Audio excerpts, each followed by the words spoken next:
ಮೂವರು ಬೇಟೆಗಾರರ ಎನ್ಕೌಂಟರ್ಗೆ ಸಂಬಂಧಿಸಿದ big breaking news ಇದು. ಮೂವರ ಎನ್ಕೌಂಟರ್ ಆದ ಮೇಲೆ ಚಾಮರಾಜನಗರದಲ್ಲಿ ನಡೆದಿದ್ದೇನು?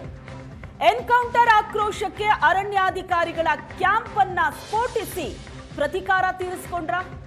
ಸುವರ್ಣ ನ್ಯೂಸ್ನಲ್ಲಿ ಅರಣ್ಯಾಧಿಕಾರಿಗಳ ಟಾರ್ಗೆಟ್ ಮಾಡದಂತ ಬಿಗ್ ಬ್ರೇಕಿಂಗ್. ಬೇಟೆಗಾರರ ಕೊಂದಿದ್ದಕ್ಕೆ ಅರಣ್ಯಾಧಿಕಾರಿಗಳ ಕ್ಯಾಂಪಿಗೆ ಜಿಲೆಟಿನ್ ಇಟ್ಟು ಸ್ಫೋಟ ಮಾಡಿತು. 6 ಕಳ್ಳ ಬೇಟೆ ತಡೆ ಕ್ಯಾಂಪ್ಗಳನ್ನ ಜಿಲೆಟಿನ್ ಇಟ್ಟು ದುಷ್ಕರ್ಮಿಗಳು ಸ್ಫೋಟಿಸಿದ್ದಾರೆ. ಎನ್ಕೌಂಟರ್ ನಂತರ ಅರಣ್ಯಾಧಿಕಾರಿಗಳ ಕಚೇರಿಗೆ ಸಂಬಂಧಿಕರು ನುಗ್ಗಿದ್ರು. ಸಂಬಂಧಿಕರ ಗಲಾಟೆ ನಂತರ ಅಧಿಕಾರಿಗಳು ಕ್ಯಾಂಪ್ ಅನ್ನ ಖಾಲಿ ಮಾಡಿದ್ರು. 6 ಕಳ್ಳ ಬೇಟೆ ತಡೆ ಕ್ಯಾಂಪ್ಗಳಿಗೆ ಜಿಲೆಟಿನ್ ಇಟ್ಟು ದುಷ್ಕರ್ಮಿಗಳು ಸ್ಫೋಟ ಮಾಡಿದ್ದಾರೆ. ಜಿಲೆಟಿನ್ ಕಡ್ಡಿಗಳನ್ನ ಇಟ್ಟು ದುಷ್ಕರ್ಮಿಗಳು ಸ್ಫೋಟಿಸಿರೋದು.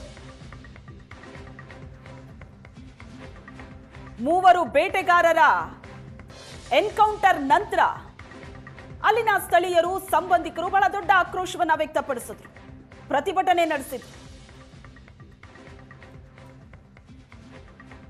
ಗಲಾಟೆ ನಂತರ ಅರಣ್ಯಾಧಿಕಾರಿಗಳು ಕ್ಯಾಂಪ್ ಖಾಲಿ ಮಾಡಿದ್ರು. ಆದ್ರೆ ಸ್ಫೋಟ ಕೂಡ ಆಗಿದೆ. ಕಳ್ಳ ಬೇಟೆ ತಡೆ ಶಿಬಿರ ಸ್ಫೋಟದ ಬಗ್ಗೆ ಸದ್ಯಕ್ಕೆ ಮಾತಾಡಲ್ಲ, ತನಿಖೆ ನಂತರ ವರದಿ ಬರಲಿ ಆಮೇಲೆ ಮಾತಾಡ್ತೀನಿ ಅಂತ ಸಿಎಂ ಡಿಕೆ ಶಿವಕುಮಾರ್ ಹೇಳಿಕೆ ಕೊಟ್ಟಿದ್ದಾರೆ. ನನಗೂ ಕೆಲವು ವಿಚಾರ ಗೊತ್ತಿದೆ, ಮಾಹಿತಿ ಕೊಡ್ತಿದ್ದಾರೆ, ತನಿಖೆ ಮಾಡ್ತಿದ್ದಾರೆ, ಡೀಪ್ ಆಗಿ ನಾವು ಹೋಗ್ತಾ ಇದೀವಿ, ತನಿಖೆ ಬಳಿಕ ವರದಿ ಬರಲಿ ಆಮೇಲೆ ಮಾತಾಡ್ತೀನಿ ಅಂತ ಸಿಎಂ ಡಿಕೆ ಶಿವಕುಮಾರ್ ಹೇಳಿಕೆ ಕೊಟ್ಟಿದ್ದಾರೆ.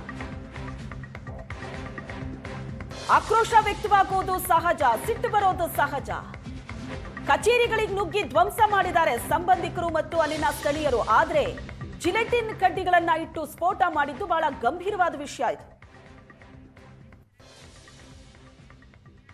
ಏನು ಮಾತಾಡಕ್ಕೆ ಹೋಗಲ್ಲ, ನನಗೂ ಕೆಲವು ವಿಚಾರಗಳೆಲ್ಲ ಅವರು ಇವರು ಮಾಹಿತಿ ಏನೋ ಕೊಡ್ತಾ ಇದ್ದಾರೆ. ಬಟ್ ತನಿಖೆ ಮಾಡ್ತಾ ಇದ್ದಾರೆ, ಭಾಳ ಡೀಪಾಗಿ ಹೋಗ್ತಾ ಇದ್ದೀವಿ.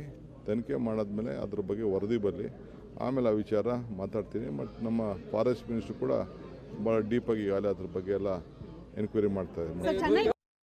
ನಾನೀಗ